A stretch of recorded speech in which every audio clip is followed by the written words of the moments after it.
afraid of horses and stallions and falling off one just like that. The Jimmy Butler-less Heat 110, Lakers 96. That's a loss that drops LA under 500 for the season. It's been a tough month for them ever since they won the in-season tournament and hung the banner. And now this from the Athletics, Shams Charania and Jovan Buha. There's currently a deepening disconnect between Darvin Ham and the Lakers locker room. 6 sources with direct knowledge of the situation say, raising questions about the head coach's standing. Sources talk about disjointedness and extreme rotations Ham employs and the starting lineup adjustments that are all over the place. Israel, how much of this Lakers slide is coaching, and can you see them making a move? It seems like it's a lot of coaching. If you think about what LeBron James did yesterday, sort of a passive-aggressive move of leaving the locker room without talking to reporters, that would indicate that he's not very happy with the coaching either. And just sticking to yesterday's game, you mentioned the team has starting lineups all over the place, and Darvin Ham is very inconsistent with that. And yesterday they looked a mess. They turned the ball over 21 times. They actually out-rebounded the Heat. They shot better than the Heat, and they got more free throws than the Heat. And in old-school basketball, that should get you a win. But yesterday what happened was, hey, the Heat shot 10 more times, and they shot 12 more threes and made 12 more threes than the Lakers. And you look at what the Lakers were doing on offense, they were facing a Miami Heat zone that when you've got Austin Reeves, LeBron James, and Anthony Davis, you should be absolutely murdering a zone. And instead they had so much trouble with it, and the Heat was basically stealing everything because they just looked confused at times, or were just too crowded in the paint at times, and just didn't look like a well-coached team. Where on the other side, you saw a Miami Heat team that looked well-coached because they have probably the best coach in the league. So you put all those things together, and you see this team being disjointed because of those lineup changes that are entirely unnecessary. Yeah, you're talking about a team that's probably pretty frustrated with its head coach right now. That's the first question. Real quick on the second question. Can you see them making a move, Israel? I can see them making a move. I think Darvin Ham needs to go back to that original starting lineup of D'Angelo Russell, Austin Reeves, Vanderbilt, LeBron, and Anthony Davis. And then if they need bench help after that, that's the player you go get before free agency, because they already have the starting lineup. Okay. You mean they can make a move to their lineup and then make a move to the roster? I meant make a move at the coaching position. Kevin Blackistone, to you now. Well, I would say to what Izzy just said, I mean, one of the reasons that Darvin Ham is having to make the adjustments he's having to make with the starting lineup is because some of the starting lineup is hurt. D'Angelo Russell, hurt. And guys coming off the bench, the rotation, Rui Hachimura, hurt. Some of that adds up, I think, to their frustrations and their inability to play against a zone defense, to put up points. 96 points in an NBA game. Haven't heard of that in like 2 decades. That's unbelievable. So what do? Do you want to change coaches again, or do you want to try and put together a better roster? One of the things that has been dogging this team for 3 seasons now is three-point shooting. We know that this is a three-point shooting league, and they still don't have anyone who they can consistently rely on, and you saw that last night. So if I'm going to make a move, the first thing I'm going to try and do is get somebody who can come in and hit some open jump shots. Bill Barnwell, to you, is coaching just an excuse here for a mid-season slump after they won the famed in-season tournament, or something more?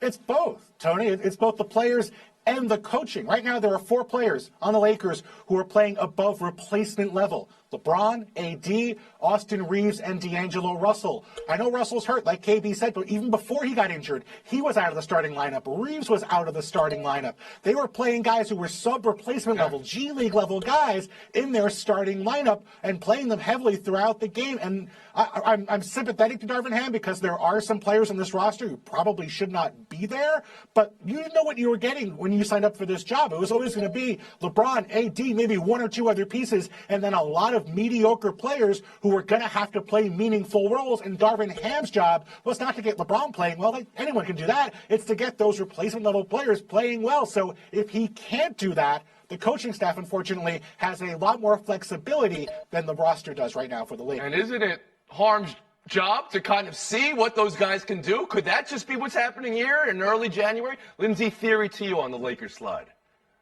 Well, I just thought the season was over after they raised that banner after the in-season tournament championship. Didn't everybody else know?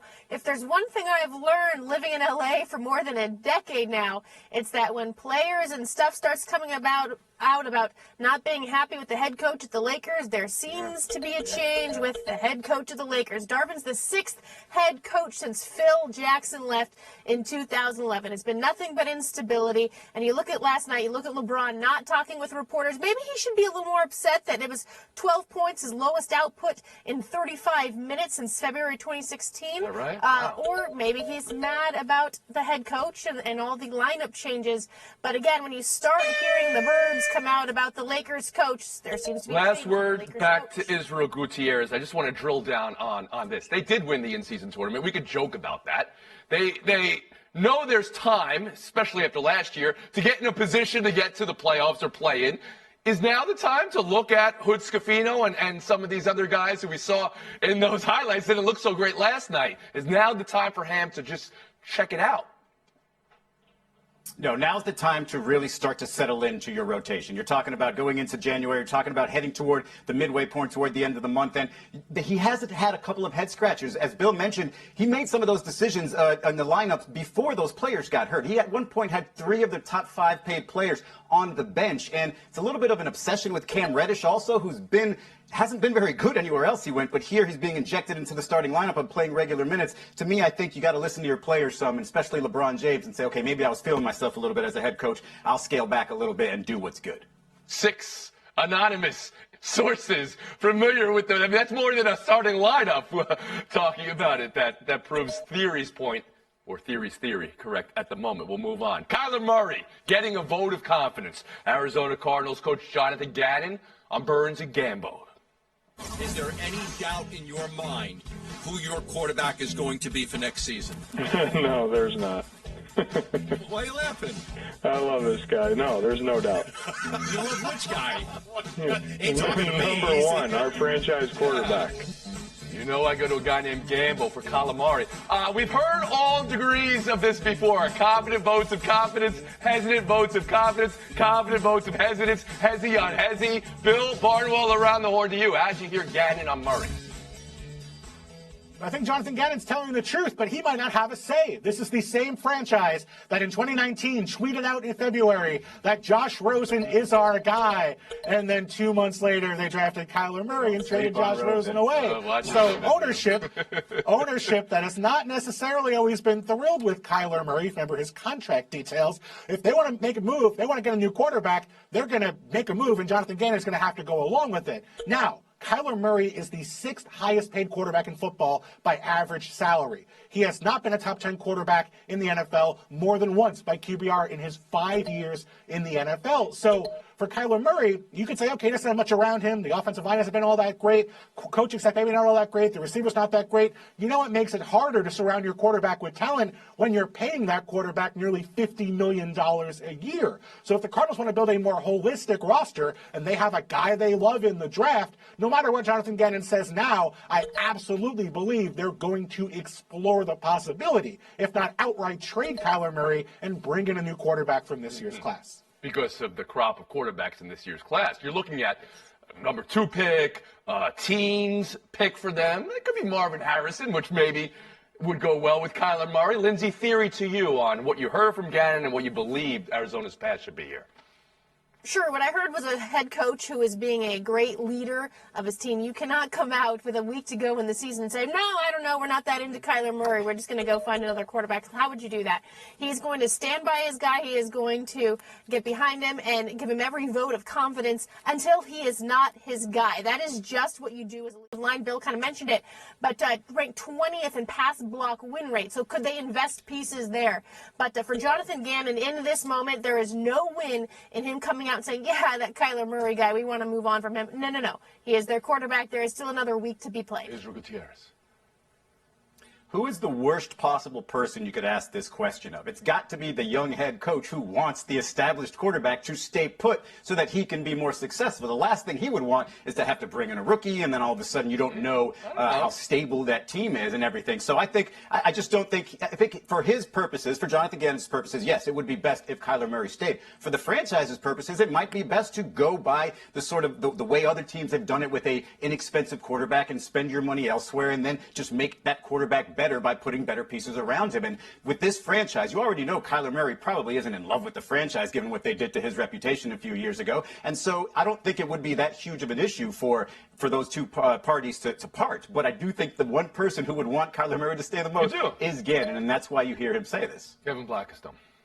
Well, and not only that, but remember, this is a guy that came from the Eagles, so he had Jalen Hurts, a guy who can run it a little bit and maybe throw it a little bit, a mobile quarterback, so he's probably a little bit more comfortable with that. But what I would say is, going back to what we were saying about the Lakers, the problem isn't necessarily Kyler Murray. The problem is the stability of this franchise. They have their fourth coach in the last, 10 years. They moved up to get, they moved the mountains and everything to get Kyler Murray to satisfy Cliff when he was there coaching, and now you want to move on from him after you moved up in the draft to get Rosen, and you let him go. So this is the problem with the Cardinals. It's not necessarily their quarterback, but it's everything around them. They are on extremely shaky ground. But they do have the draft capital right in front of them. Oh, I mean, right? Isn't that true, Bill Barnwell? I'll give you the last word. 2 first-round picks, but to KB's point, Jalen Hurts improved dramatically year after year as a pro starter. Kyler Murray still kind of looks and plays like the same guy we saw as a rookie, for better or worse. Barnwell not sold on calamari. How come when I say calamari, it says calamari on the closed caption, everybody else gets Kyler Murray? I always start salivating. We'll be back. Rest of the menu. Buy or sell next.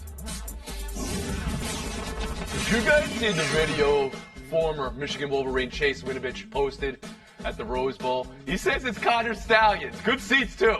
I was sure this was a deep fake. Nicole Auerbach of The Athletic verified it's true. Michigan versus everybody.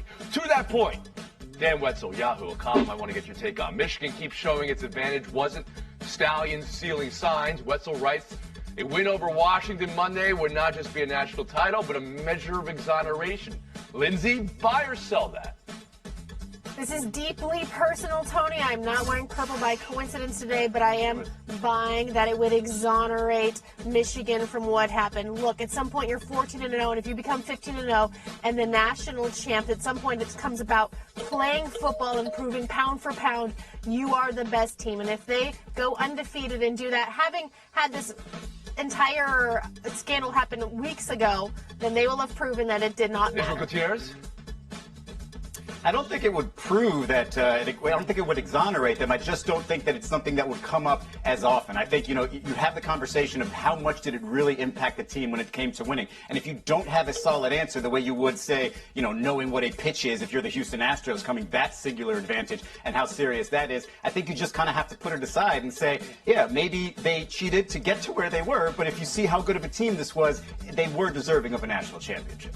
All right, Kevin Blackstone, buy or sell a championship would exonerate them in a small measure. Oh, I'm selling that. They are not absolved of anything. Their coach started the season on a suspension because of violations during COVID-19 restrictions. And furthermore, because he refused to cooperate with the NCAA investigators. He ended the regular season suspended because of this whole Connor Stallions thing. Interestingly enough, the first team all year to start a play inside of Michigan's 10-yard line was Penn State after the Connor Stallions thing came out. So you know what? If I'm a Michigan fan, if I'm a Michigan player, I'm mad because this is always going to be over our head. I agree with you there. Wait. Penn State started inside. That's just circumstantial at this point, Kevin Blackstone. Bill Barnwell, to you.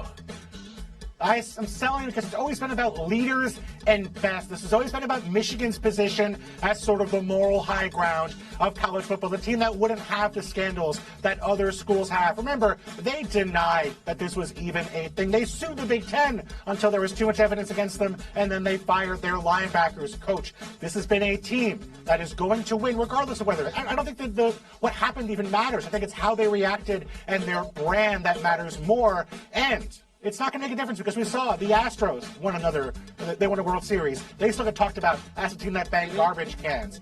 We've seen other teams err and not get in trouble, and now we're seeing Michigan deal with this as well. Buy or sell too. Pacers 142, Bucks 130. Indy scored 47 in the third quarter. There was no game ball kerfuffle this time around, and Indy has won 4 of 5 versus Milwaukee this season. That's a playoff amount, 4 of 5. Here's Giannis after the game. You think about it. Now, when you go back home and you sleep and you wake up, you think about it. Now, when you go back and work out, you think about it. When you're about to get freaky at night, you think about it. Israel, what you buy, what you sell. Well, I'm selling that quote, but I'm definitely buying the Pacers being a real thorn in the side of the Bucks for 2 reasons. One, Tyrese Halliburton, absolute superstar, overwhelming superstar, and probably more so right now than Damian Lillard. And then there's the head coach, Rick Carlisle. That's a hot I think take. people forget. Rick Carlisle in 2011 outcoached Eric Spoelstra on the way to that championship with Dirk Nowitzki, and now he's got this team that he really likes and plays today's basketball with that point guard. I mean, I think you definitely look at what the Bucks have to counter that with Adrian Griffin and say, I don't know what he is as a head coach, and I don't know if he's going to be better as a head coach come the playoffs. And so, yeah, if I were Giannis, I'd be pretty worried about this for the next few months if I have to potentially face that team in the playoffs. Maybe. Yeah, I'd be worried too. But if I'm the Pacers, I'm really looking at the mirror in terms of what they've just done to the Bucks in these 2 games. Because the problem is never scoring with the Pacers. We know that they're so much fun to watch. The problem has been defense, and they lost 6 out of 7 before this streak. Gave up 137 to the Wizards. Gave up $151 to the Clippers. Gave up 140 to the Bucks when they beat them when they lost them last time. So they got to look at this and say, if we can tighten down the hatches here, maybe we can really contend for a championship. Bill Barnwell. KB's right. It's about the defense. That was the problem with this KB's team right. before this KB gets 5-game the winning point. streak. That's fine. They were allowing 126 points per game before this 5-game winning streak. You get Aaron Nesmith in the starting lineup. You get bigger with more 2 big lineups. They're down to 118 per game over the last 5 games, including those 2 wins over. Down to 118 per game is a funny thing to say. I hear what you're saying. It's a weird time in the NBA. Well, here's what I want to ask here as we turn. turn to Lindsay. You know, people say, you people, the regular season is different than the playoffs because it's a series in the playoffs. Well, this is 4 of 5 games in a short amount of time. We're only a third of the way through the season or whatever it is, Lindsay. Did Indy prove something against Milwaukee? Absolutely did. They proved that they are so deeply entrenched in Giannis' brain that he's thinking about them at all hours of the day that he shouldn't be. Also, Rick Carlisle has proved with the Bucks that he has a strategy that he can deploy, put out the 3-man wall to slow down Giannis. Again, also probably why he is so far in Giannis' head. But really, this is about the Pacers, how well they're playing. And Giannis, get your mind somewhere else. Come on, man, do something. I like the spicy take from Gutierrez. Halliburton's ahead of Lillard in the Gutierrez voting for the All-Star team, it sounds like, right now. Okay, Israel. Bill, thank you for your time. Lindsay Theory, Kevin Blackstone, showdown next. This, he is riding Walker Kessler like a wild bronc. Jalen Duren, fair or foul to Walker Kessler like a riding bronc, Kevin. Well, I know the Pistons haven't been very entertaining this year, but come on, Walter Kessler's not a carousel ride. The NBA is not a circus. It's not a picnic. What are we doing here? Stop. Get off his shoulders. Foul. This is so foul. If I'm Kessler, I'm going to buck him off so much harder than this. It's one thing to get posters and then have a guy that big on your back. What are you doing? Get off his back. So you would be in favor of him holding on to the rim longer, which could be a tech. Sometimes they give you that. We'll split the point. We'll move on. Pro Bowl rosters announced. If you have a snub, you have to throw somebody off. You know that's the rule. And that's exactly what Antoine Winfield Sr. did. He wants his son, Antoine Winfield Jr., in over Buda Baker. Had the stats to back it up. Lindsay, is Dad rallying for your Pro Bowl status helpful or hurtful to your case?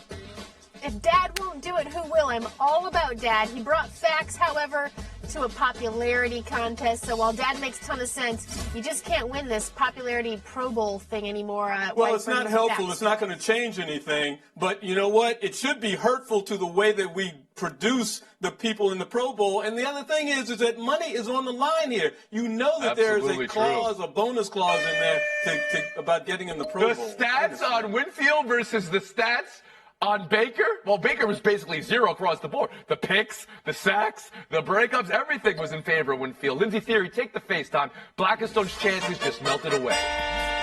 My Washington Huskies are playing for a national title this weekend, Monday, I should say, and it really got me thinking, shouldn't the national title game every year be at the Rose Bowl? The nostalgia, the beauty, it's Pasadena, you get the flyover, it makes you feel something. So my vote here is for the college football playoff to make